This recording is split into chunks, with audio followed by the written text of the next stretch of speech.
Hey everyone, Todd here, internalarchitect.com. In this video, I want to talk about toxic load. Now, before I begin, please hit subscribe below and hit the bell for notifications so you know when I put out a new video. Now, toxic load. What is this? Toxic load is everything that we consume to give ourselves, our bodies, energy.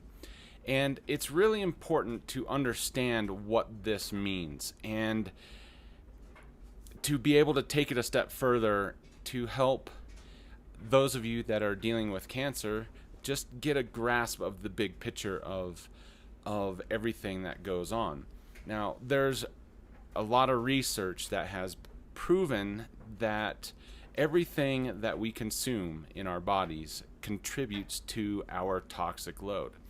If we now the best example is if we consume, say, fast foods and dietary options that are very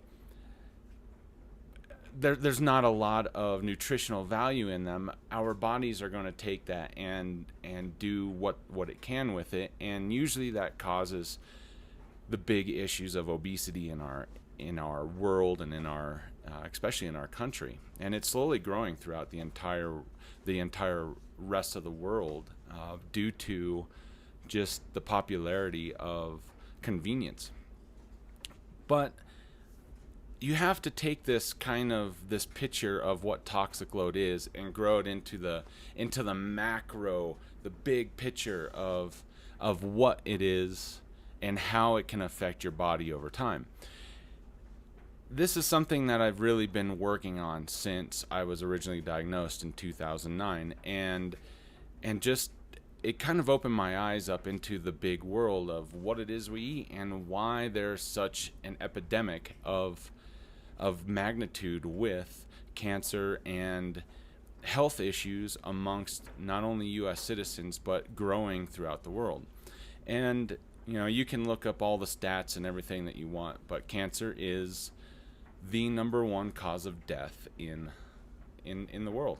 And with that said, you have to take a look at the reasons why. And you can count down from not just your dietary, and what you eat, but you can also do your environment and the air that you breathe, the work that you do, and just the stress that your entire life causes. And that's exactly what toxic load is.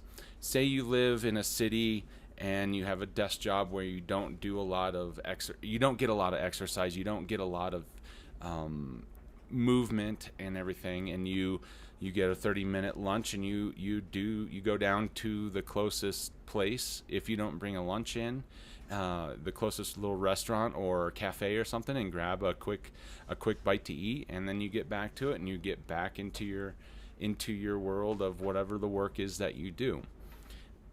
There's stresses that come along with not being able to move as much as you would like, and to be able to just work on it. It creates this big world of just stagnation that happens, and when you get locked into this rut, it's really hard to get out. Let's take my job for example. Now, I work with a good group of guys, but there is a lot of stress and there is a lot of pressure to really stay on top of the game. And I work in the wastewater industry, and we deal with a lot of pretty nasty stuff. Now, with that said, the work, it isn't as bad as it sounds. There's definitely moments in time where it's pretty disgusting, but we take precautions in dealing with that. There are stresses that come along with the job, and then because it's a customer service based business, we deal with some unfortunately upset customers because of the situation that they're in.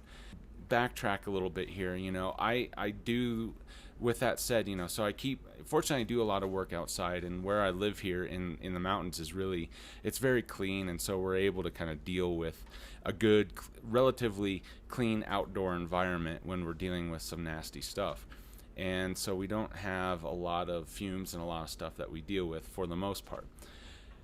Our environment is huge in the air that we breathe, and the water that we drink, and back to the food that we eat. So it's taking that time to be aware, to make those conscious decisions of everything that goes on in your life in the macro picture of it. And I will use this term over and over and over again, the macro picture, because you need to take your entire life, and it's not just a little section of it. It's everything that you experience, right? Everything that you do, all the decisions that you make, all lead to your toxic load. And if you are constantly, like say if you're a farmer and you are using certain pesticides or whatever, that contributes to your toxic load. If you're constantly eating fast food and drinking soda and a lot of sugary drink, that is contributing to your toxic load. If you are eating lots of greens and organic produce and lean meats and everything, that too is contributing to your toxic load, but not as much.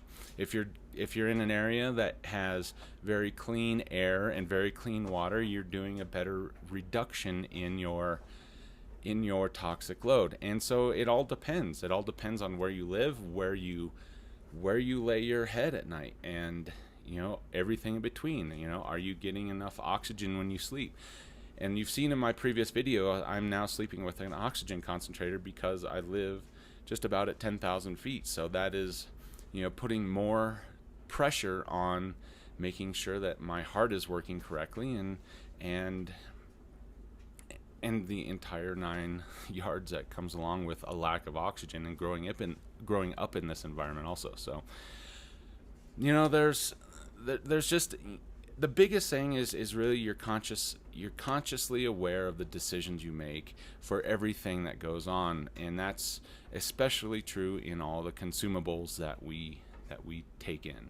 And that's it. That is what toxic load is. And as long as you're aware of everything, say you grab a can of Coca-Cola or a Sprite and you drink that, you are consciously aware of the amount of sugar that you're taking in.